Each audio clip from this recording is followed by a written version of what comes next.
If you run a small business or any kind of business, really, knowing your numbers can help direct the success you're intending. Those numbers are often called KPIs, key performance indicators. For many people, it's a huge mystery, but today we're going to break it down and explain some great ideas that you can use to help you track your success.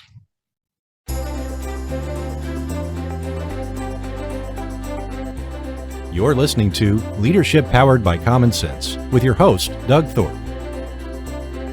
Here's Doug.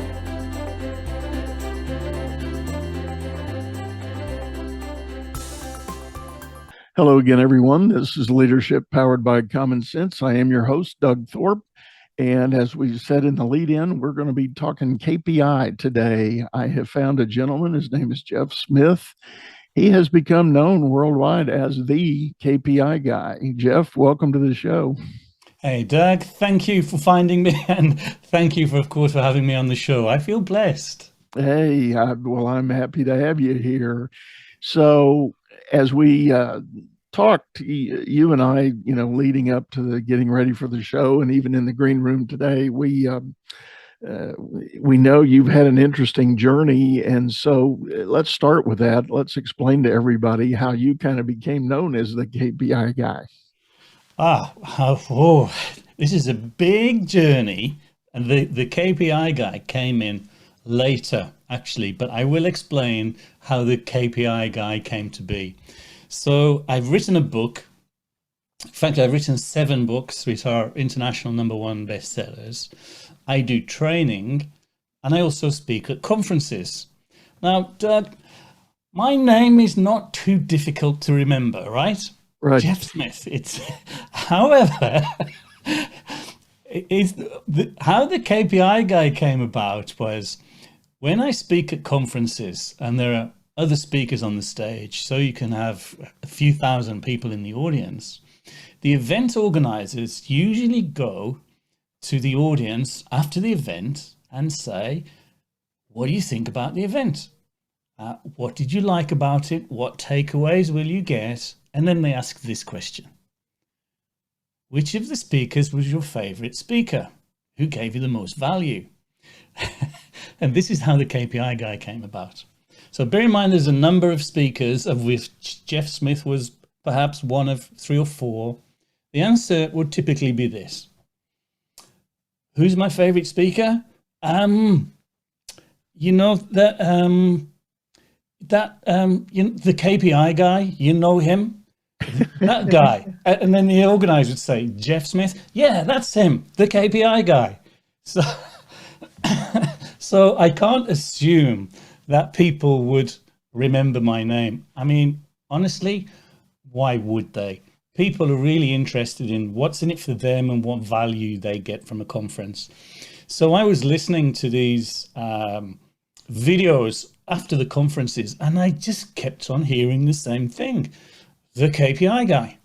So it kind of stuck. And then when I was speaking to other people, and like you today, we've got Jeff Smith, the KPI guy. So I didn't create it. It just kind of got thrust upon me. Well, blessing in disguise, I'm guessing, because as you say, people don't necessarily know the name. They just look for the outcome, and they look for the value you can help them with. But let's get into a little more of your backstory. I found it fascinating, and I don't want to steal your thunder, but KPI is a numbers game. And as I recall, you had some trouble with numbers in the early going. Okay, let me put this into context. So you're referring, I think, to my school days at high school, right? So at this point at school, I had no interest nor any academic focus. My parents were great. They were very loving, but they were not mentors to me. They never spoke to me about school, help with anything. They just made sure I had my uniform, I was fed, and out I went, and that was it. That was it. So then I was a keyboard player from about 12 years old, and that was my only interest. I did not want to know about history, geography, especially mathematics and English. Was I dumb? No. It's just that I didn't have any help or mentorship to guide me, and I just went into into music. That was it. So what happened when I finished at high school, I did not do very well at mathematics. I did not do very well at English. And now today I'm on record as the most successful author in history on a book about mathematics, which is both English and mathematics. So you have to say, well, how on earth did that happen? So this is, I think, the story you're alluding to. So let me fill in on this then. How does somebody who didn't do well at maths and English write the best-selling books in the world, in history, on mathematics? So here's what happened. I left school and I got an apprenticeship as a mechanical and electrical engineer. And I loved it. Part of that, I went to college and I found my academic focus. And then I did really well. So, but I had to work and catch up a lot, of course, and I invested a lot in myself to catch up. So I did that, but all the time, I still wanted to be a musician. So I got to when I was 18 years old, and the shorter version of this story, I qualified as a mechanical electrical engineer. I got my papers and then I quit. I became a professional musician. What happened then? I was a very good musician. So I'm going back to the 70s now, late 1970s. So CDs were not invented. The internet wasn't around. So if there was a singer who wanted to appear on stage, they had to have live music. I was that live music. So I used to play cabaret, play nightclubs and all of this stuff. And I was exposed to some very rich and some very famous people. And at the age of 18, I was exposed to my first person of wealth. So what had happened, so by day I used to sell keyboards, by night I used to play in nightclubs. During the day, a guy came into my store, pulled up outside the front in a Porsche 911, which is my dream car. I thought, wow. And he got out of the car and he looked at me and I thought, wow. And then he came into the store. He bought this keyboard, which in the 1970s was $5,000. I mean, it's a lot of money now, but then it was huge. So long story short, Doug, he bought this keyboard and said, hey, Jeff, I'd like you to deliver it to my home and play it for me. Set it all up, which is not an unusual request. So I went to his home. The house was surrounded with a brick wall with electric gates and video. 1970s. It's like, this is like James Bond. So I go into the house, into the driveway, down to the house, and it's a mansion. It's U-shaped. And he says, bring it through to the east wing.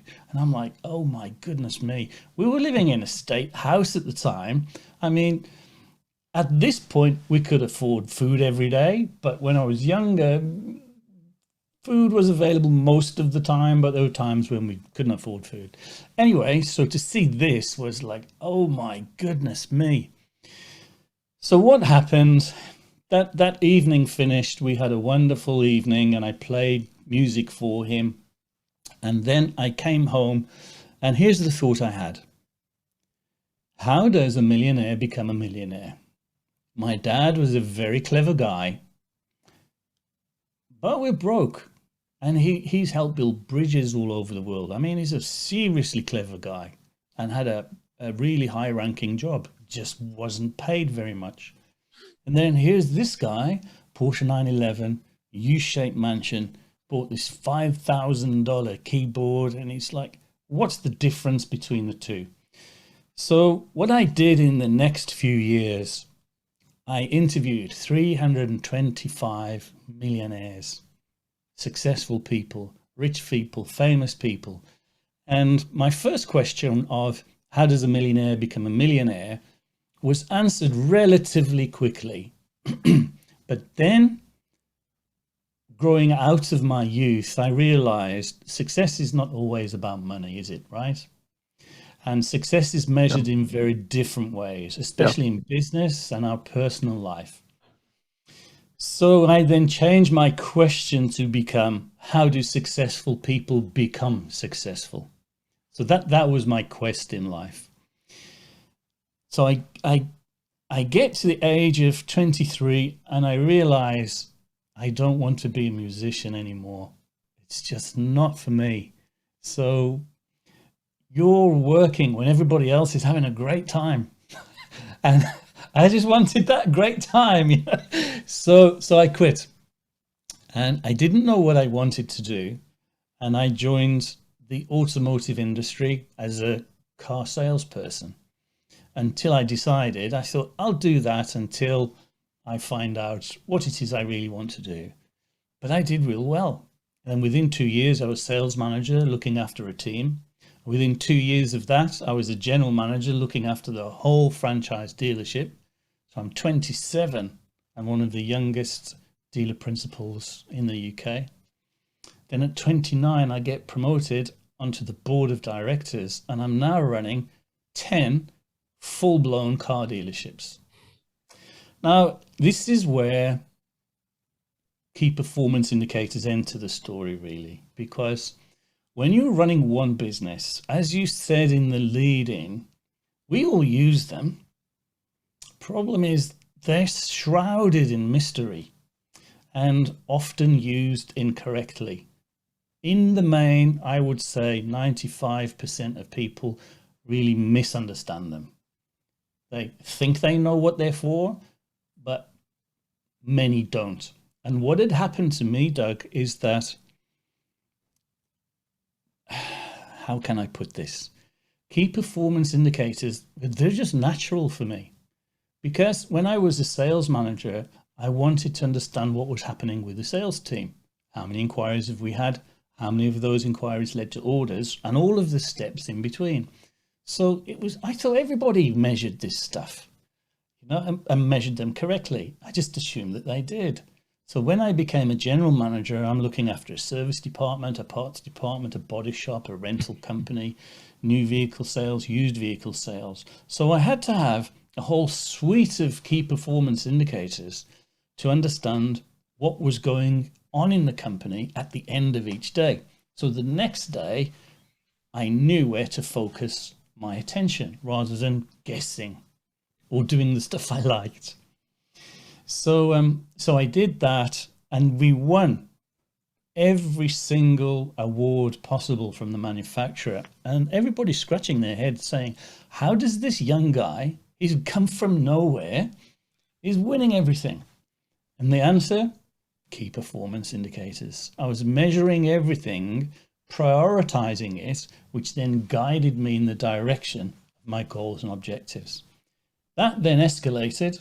I was then promoted to be on the board of directors, an operations director, to look after 10 dealerships.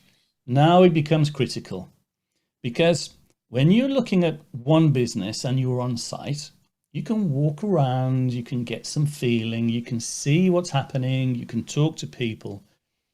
But when you have 10 businesses in 10 different locations with a geographical spread, you lose that privilege. So what you have to do then is develop the ability to understand what's happening from a distance. And this is where I really, really accelerated with key performance indicators. So I'd get the information from the managers at the end of each day. They'd send them through by fax, as it was then, if you remember those things. Oh, yeah. Yeah.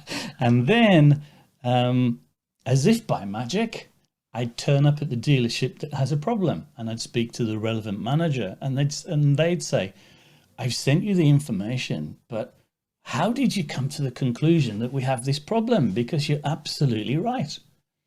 So then I started teaching all of the managers about key performance indicators, and then the whole group really, really excelled. It really excelled. So that's the story of how I got into key performance indicators. Because I was so successful then, I got to the age of 32 and I was headhunted by a consultancy company that said, "We love what you're doing. Your success is incredible. We'd like you to join us to teach other people how to do it." And that teaching people how to do it, that's my thing. That's what I love more than anything else. You know, one day when I was a director of this group of 10 dealerships, one of the managers said to me, "Hey, Jeff, if you won $1 million, what would you do?" And I said, "I tell you what, I'm going to bounce the question back. I'll come back tomorrow and we'll talk through our answers." So the sales manager, I asked him the next day, I said, "What would you do with $1 million?" He said, "Oh, I'd buy a nice house. I'd buy a Porsche or a Ferrari and all the usual trappings." And I thought, yeah, that's not me, because then your money's gone. And so I said, you know, I wouldn't do the job that I do now because I don't like dealing with bank managers. I do it, but I don't enjoy the politics of it. And I don't enjoy the politics surrounded with all of those associations. Dealing with the franchises for ordering vehicles and things, I can do without that too. What I really like is to develop people so that they can get on. That's what I do. And he said something quite profound. He said, "Jeff, you don't need $1 million to do any of those things." And I thought, you know, now is the time to design my destiny, if you will. Yeah. So I joined this consultancy company who'd been courting me for a year or so. And I joined with them, and it was to look after the UK. And I did that for 7 years. I really enjoyed it. But there came a point where my integrity didn't match theirs, and I'll leave it there. But one of the things I had the idea to write this book, and it was about key performance indicators. And I was thankful for the journey I'd had in the automotive industry, and I knew many people would follow in my footsteps. But there's nothing. There's no help. There's nothing. So what I thought I would do is write this book to help those people who are following the same journey as I. So I went to the managing director of the consultancy company and I said, "I have an idea for this book." And I explained the idea, and he went, "No, nobody will be interested in that kind of book. Nobody will read it. Nobody will certainly would want to buy it. And the other thing is, you are not the person to write it." Yeah. So, oh, okay. So having taken those punches in the face, I thought, okay, I'll go share the idea with someone else. But this company clearly isn't going to want me to write this book and publish it. So I spoke to a few other people, and their response was the same. No, Yeah. nobody will buy a book like that. And what I resolved in my own mind, Doug, was this. They're talking about their abilities, not mine. And I understood key performance indicators and the power they yield. They didn't. That's why they thought it would not be a good idea. And who are they to say I'm not the person to write this book? I make that decision, not them. Yeah. Right. So, well, that's a life lesson for anybody that's paying attention right now. The idea you've got, the basis that you've come to that conclusion. Yeah. Don't let anybody talk you out of it or turn you away from the idea. I want to, fascinating story, Jeff. I want to get into some details to help our listeners and the owners that are wondering about this. You know, I'm going to start with the idea that inevitably when I go into a client's business for the first time, I will ask about the numbers that they track and how they go about assessing whether they're on target, on task, on plan. And oftentimes there's a blank stare. Yep. It's, well, the old joke. I'm an old banker, and the old joke is, well, I've still got checks. I must have money. And um, business owners are saying, well, I still see customers coming in the door. I still see cash flowing, so we must be doing okay. And you covered a lot of ground in talking about the auto dealership, but the reality is that's just not true for an owner to say that we're probably okay. In their gut, inevitably, and the reason I get called in is they know there's a problem. They know they're missing an opportunity. They know they're not hitting the next level that they would like to hit. So I start talking to them about just some of the basics on how their business works, how their process flows, things that they can and should and could be tracking. So I'm going to ask you, if you were to go into a brand new business and have that discussion with the owner, where do you usually start your discussion? Similarly, I'll ask, what are your objectives? Where are you now? Where would you like to be? And how do you measure those things? So I just let them show me what they have first of all. I do take notice, but at this point, that stuff is really not important at this point. It comes in a little later. What's important for me, once I understand their business objectives, where they are, where they want to be, and the speed at which they want to do it, of course, there's three things that will determine all of that, three key performance indicators. And I'll share these secrets with you now. The reason that people are in business is not to have money in the bank. That's not it. It's to generate a key performance indicator called return on funds employed or return on investment. It's the same thing. So if I invest $100,000 in my company, at the end of the year, I want to still have that $100,000 plus a percentage more. Let's say 21% for a number.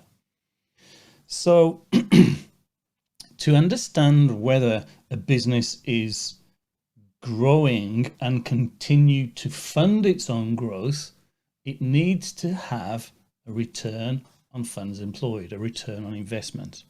Now, it is possible to have money in the bank and have a negative return on investment.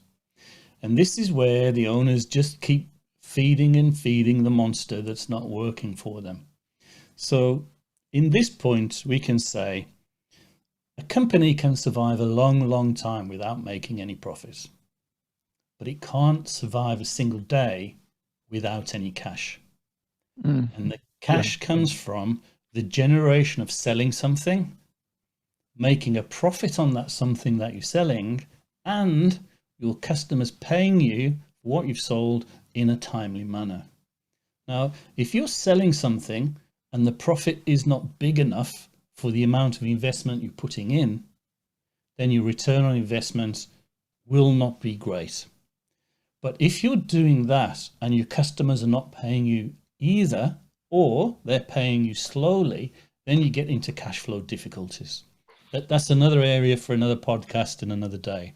So what I'm talking about now is the ability to buy stuff, sell stuff, make a profit, and get paid. So whether we get paid or not is not reported in your return on investment. The return on investment is really asking, I've invested $100,000. At the end of the year, I want that plus a percentage growth, which I'll say is 21 for now. So that's why people are in business, is to generate a return on investment. Now, the interesting thing is that doesn't happen by itself.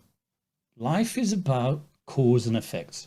So you have to understand then, if you don't like the effects in your business, let's say the 21%, then you have to change the causes. So what are the causes? And this is where the real magic happens now. I'm going to share two key performance indicators that dovetail into this one, that when you get all three and you understand the relationship between all three, This is the magical formula for understanding how any business in the world works. So imagine this. First of all, I want to know about profit. So I pretty much guess that people know what profit is. So we buy something, we sell something for a higher price than we paid for it. We take away our expenses and we're left with a profit at the end of the day. Now, I'm not talking about the gross profit here. I'm talking about net. Everything's taken out apart from interest charges. And the reason I leave out interest charges is that no two companies are funded in the same way. So if you want to compare one business with another, let's leave out this distortion. So this is called NPBI, net profit before interest, or EBIT, earnings before interest and tax. So you look at this and then you can understand how much profit am I making on the products that I'm selling after I've taken away all of my costs, and how does that compare with my competition? Yeah. So let's call that 3.5%. That means if I sell something, I'll make a profit of 3.5% on the turnover after all of my expenses have been paid. Okay, so we've looked at return on investment. I've put some money in. How much do I get back? We've looked at profit. So we've bought some stuff. We've sold some stuff. How much profit has been made on that? And the third one, this is about speed. This is called circulation. And it's about how things rotate, how your money rotates, the speed at which your money turns. Now, I'm going to leave that there and go away, give you another example, and then come back to this. It'll be easier to understand.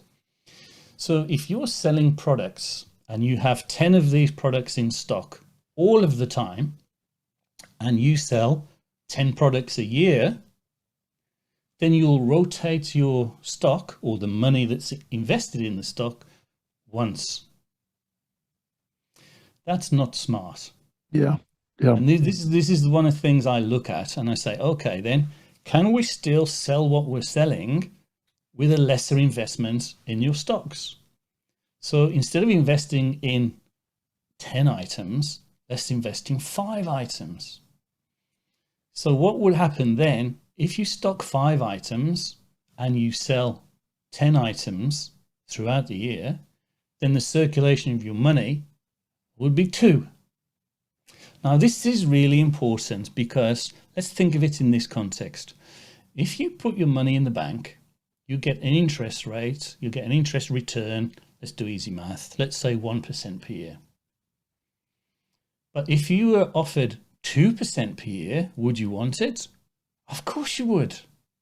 It's double it. And that's what we're doing with the investment in stock, because we're generating the same amount of turnover from half of the investment. Yeah. This speed element, this circulation, is a multiplier, and it multiplies the amount of profit that you make. Now, what's fascinating here is that we as a business control circulation. It's not at the mercy of the market. It's not at the mercy of your customers. It's not at the mercy of anything else other than you. So let me remind you, we've said return on investment, we'll use 21%. Profit, 3.5. And if we got circulation to be 6 times a year, if these 3 relate to each other. So if you imagine a triangle with the flat at the bottom and the pointy bit at the top, we put the circulation in the top at 21. We put the profit in the bottom left at 3.5. And then we put the circulation in the bottom right at 6. So if we did 21, the return on investment, divided by your profit at 3.5, 21 divided by 3.5 equals 6. So what this is doing now, I call this a pyramid of power. It's how 3 key performance indicators work together in a given instance to give us the the sum is greater than the total of its parts. So it really helps us to understand. So we can look at when our return on investment is 21 and we move the triangle the other way and we divide it by the circulation, let's say 6, 21 divided by 6 is 3.5. 3.5, our profit, multiplied by our circulation at 6, 3.5 times 6 equals 21. And that's where the magic is, because this is what I look at first. Because I take this data, I put it into the pyramid of power, and then I can say, how good are we at buying and selling in the marketplace, which typically could be good or better than average. But then the real important one is, how good are we at managing our funds and our investments in stock? Yeah. And it's those two that multiply by each other that give us this return on investment. So if we kept our profitability the same at 3.5, but we increased our circulation, in other words, how smart we are at managing our money, and we change that number 6 to a number 7, 3.5 times 7, then your return on investment multiplies exponentially. And what I found, here's the thing, Doug, in all successful people, in all top achievers, they focus a little amount. Let me say 10% of their effort is on the profitability. 90% of their effort is how smart am I with my money? Because I know this is the multiplier, because if I can maintain the same turnover and same profit as everybody else, but with far fewer funds than everybody else, then my return on investment is significantly higher and I can grow faster. And that is the secret to my success and what happened with all the other things. What comes from there now is, when you look at the profitability, there are many factors that affect the profitability. And that's when you look within a business about your marketing, your selling practices, and all of those things. Then you can look at the other side and say, how smart are we with our money? Do we have enough stock? Too much stock, which is often the case. Not enough stock, maybe. And it's all of those things. But you've got a clear separation. With all successful people, they know the difference between the two. Yeah. And what I've found is people who would like to be more successful, but perhaps don't know how. Yeah. All of their focus is on trying to sell more and make more profit. And it does not follow. I agree. And I tell you what, Jeff, on that note, we're going to need to take our commercial break. But when we get back, we're going to dig into that aspect of what most business owners are really focused on. So hang with us, folks. We'll be right back. Business is all about solving complex problems as fast as you can create them. Become the best problem solver by leading others to greatness too. And the first step is going to DougThorpe.com. Doug Thorpe is known globally for coaching entrepreneurs and business leaders, improving their performance and the work output of everyone surrounding them. You can find health, wealth, and happiness by learning to lead others to health, wealth, and happiness. Go to DougThorpe.com now and order Doug's books or hire him to coach your managers. That's DougThorpe.com. Well, hello again, everyone. We're back, and today we are talking key performance indicators, and that might be a dry subject to some, but I tell you what, if you're paying attention here, you're going to realize there's some magic in understanding the right indicators in the right way, and you can really make a material difference in your business by doing just that. My guest is Jeff Smith, and before the break, we were leading into, he described his magic triangle of numbers to follow. If you didn't catch it, we're not going to repeat it right now. Just hit the rewind button, go back to the first half.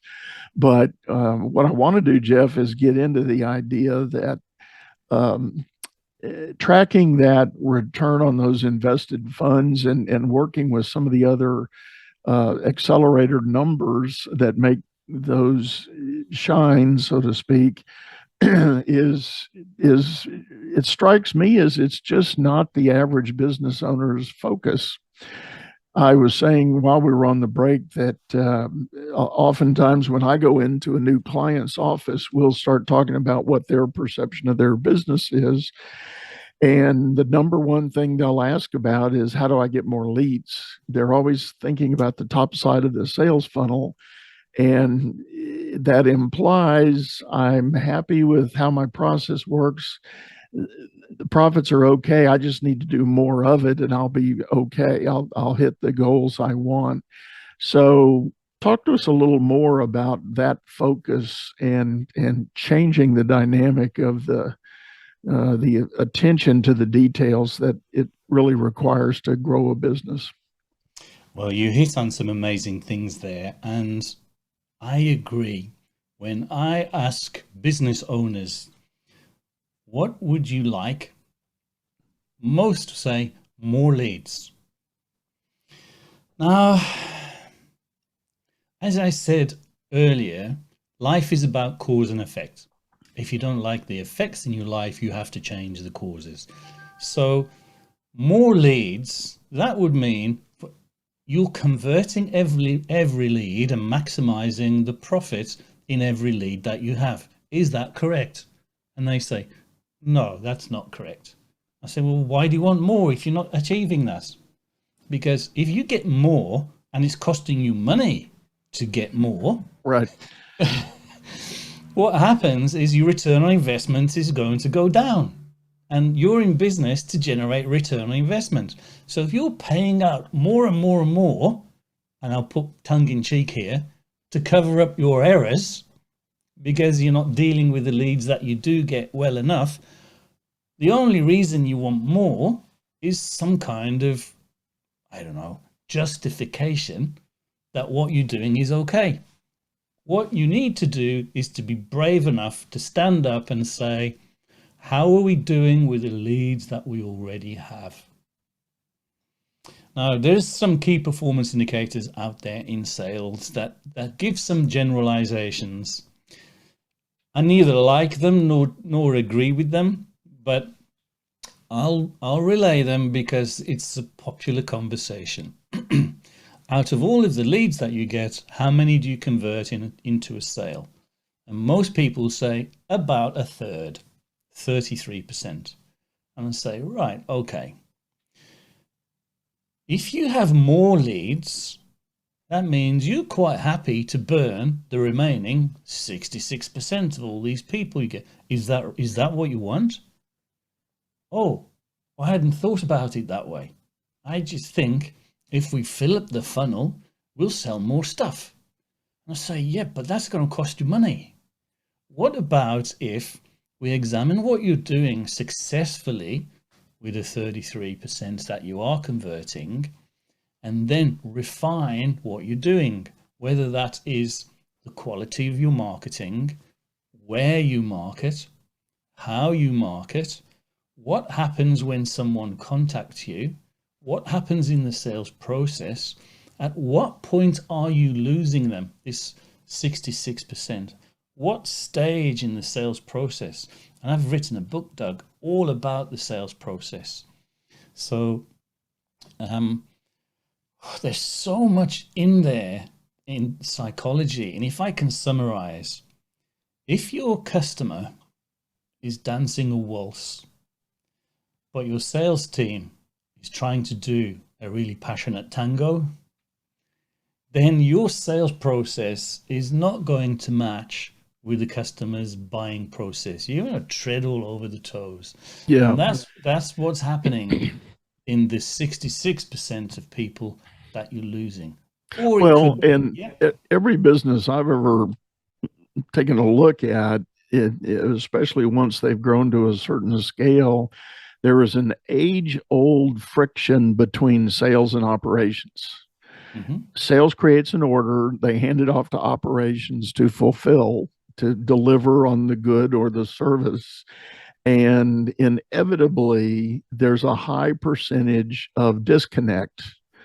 The salesman sold a giant blue rock, and the operations team paints a red square, and then they send it to the customer's doorstep, and the customer says, that's not what I ordered. Yeah. And there's this, and I'm over dramatizing the picture for the point, But there's this age-old friction between operations and sales. And I love yours, the tango and the waltz, doing the two different dances. That's exactly what it amounts to. So to your other point, if a company leadership team is thinking what I need is more sales, well, if you've already got a fundamentally flawed process of delivery, more sales is only going to exacerbate the expense side of all your numbers, because you're spending more to get those sales, to your point, and the margins may even be less on the new sales you get. They will. And you know what happens, Doug? They'll go bust even faster. Yeah. We we had an old saying in my banking days. We would look, a customer would bring his numbers in, and he would show a loss, red ink at the bottom line, Yeah. and he wants funding to grow sales. And we'd go, "You're going to make this up in volume?" I don't think so. Yeah, for sure. We need more prospects. We need more leads. That is when you're highly successful and you're a well-oiled, fine machine that's really, really maximizing everything, then is the time to grow and get more leads. In all of the business I've worked in, I've never tried to get more leads, ever. Not once, ever. Here's what happens. So you gave a great analogy where the salesperson sells a huge blue rock and then the ops team deliver a small red square. So they overpromise and underdeliver. That's not what I ordered. And then you think about customer referrals. What will that customer say to their friends about your customer, about your company?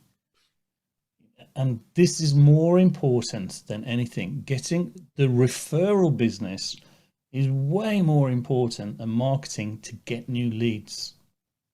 Way more important. And the way I looked at my businesses, even my business today, there are three elements that make up turnover. You can, one, get more strangers, new leads. Two, you can take the existing customers you have and increase the average order value.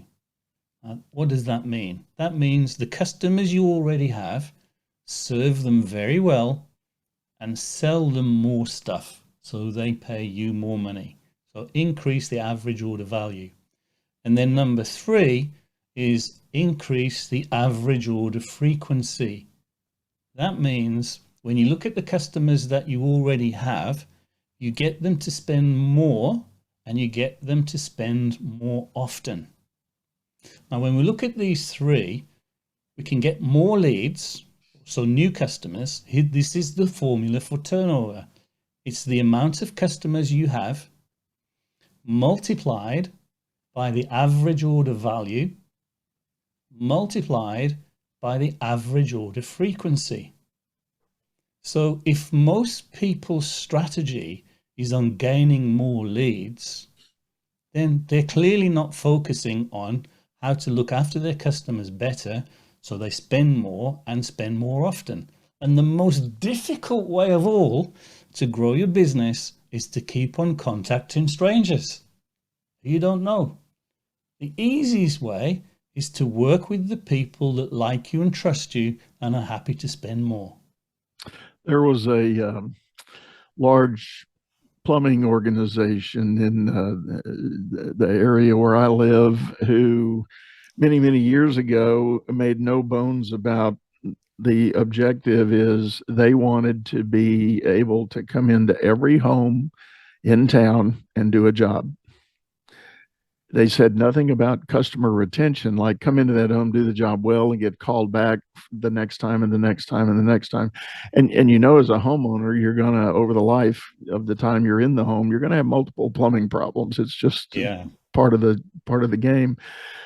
But here, this large plumbing organization was going to be satisfied with getting that initial call into the home, and that was it. That's all they cared about. And of course, many years later, that was not a successful strategy. So the company was bought out, and the new owner came in and said, "No, we're going to pay attention to how we do on that one job when we get it, so that we get that referral business and that callback, and maybe even potentially the remodeling opportunity when the homeowner decides to add a bathroom or change a bathroom or redo the kitchen." So it it's interesting how owners can sometimes get blindsided with that idea that all I need is more leads. Absolutely. Now, rewinding back over what you've said, when we buy something, and this is anything, but we're talking in the context of business, but it applies to everything in life. There are two factors that override the psychology of our buying process. The first one is trust. Mm-hmm.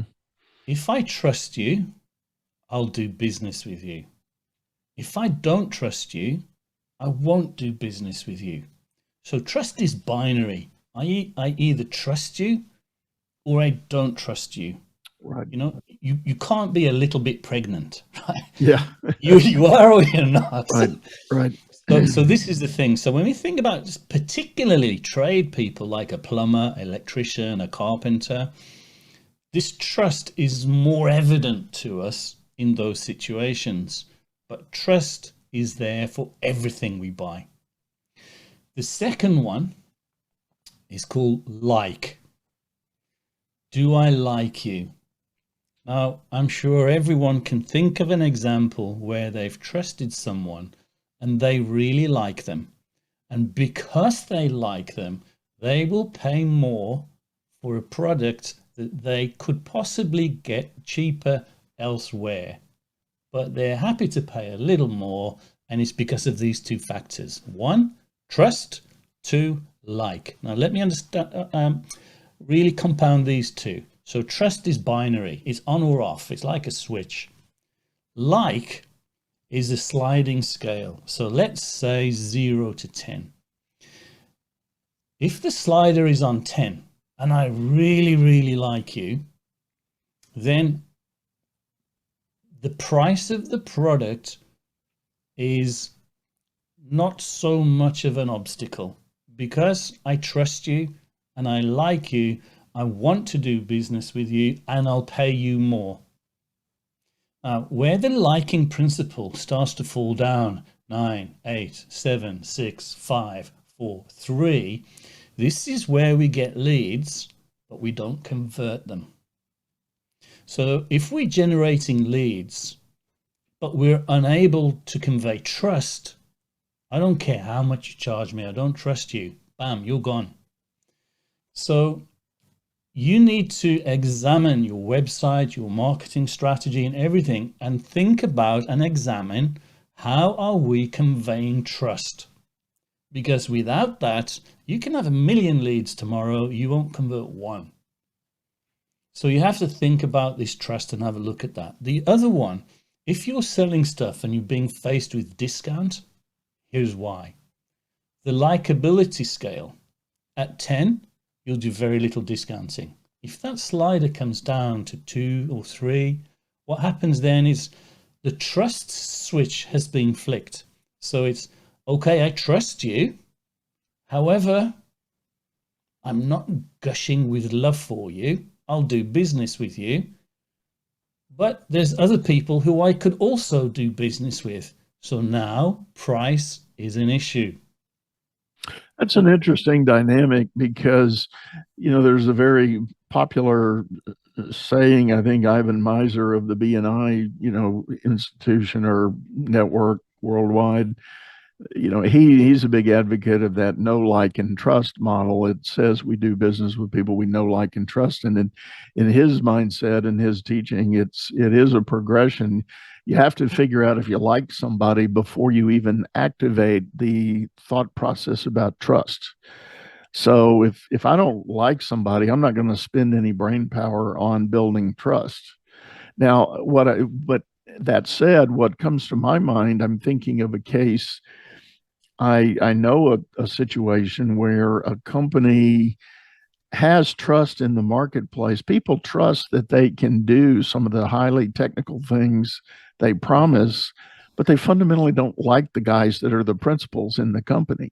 Yep. And there's that was has always been a conundrum for me as I look at their business model, because I guess, to be honest, I'm on that know, like, and trust progression, but I like your way of looking at it, that it is potentially possible to trust a business without liking what they're doing, and that's where you get into customer wants to negotiate price. Yeah, absolutely. So let's take the example of the one you just gave. So there's a company that's technically competent, they're respected, they're highly trusted, but people don't like the people who are sitting there. So they're in the game, but they're not in the game alone. Because they're not liked, although I trust them, is there another company that I might trust but like more? And I'll tell you something, Doug. The company who you will like more, you'll pay more money to. Mm-hmm. The company who's trusted and well respected but you don't like, you'll only do it either because there's no option or they're the cheapest. Yeah. Yeah. That's why right at the beginning, I like to look at this pyramid of power that I explained earlier. And you look at the profitability. And if you've got high profitability, but very low sales volume, so you're not selling much, but what you're doing is high, that means you have a high likability factor, but very little trust. If you've got lots of sales volume, but very low profitability, that means you've got a high trust factor, but a very low likability factor. Mm. If you've got high sales volume and high profitability compared to whatever else is in the marketplace, then you've got a good, stable trust factor, and you're ringing all the bells on the likability factor, and people want to deal with you. Now, when that happens, we spoke earlier about referrals. That's where referrals come from. And the best way to grow your business by far is referrals. If you're trusted and liked and you have a stable referral system, people will crawl over broken glass to help you. I like that. I like that. Well, Jeff, I tell you what, we've run out of time here. This has been good, and I certainly hope it's been helpful to those who might be listening. Give the listeners a link or something. Tell them how they can get a hold of you the best way if they're interested in knowing more. Sure. I also do a podcast myself. It's not about business strategy. It's about how successful people become successful. And it's called Secrets of Success.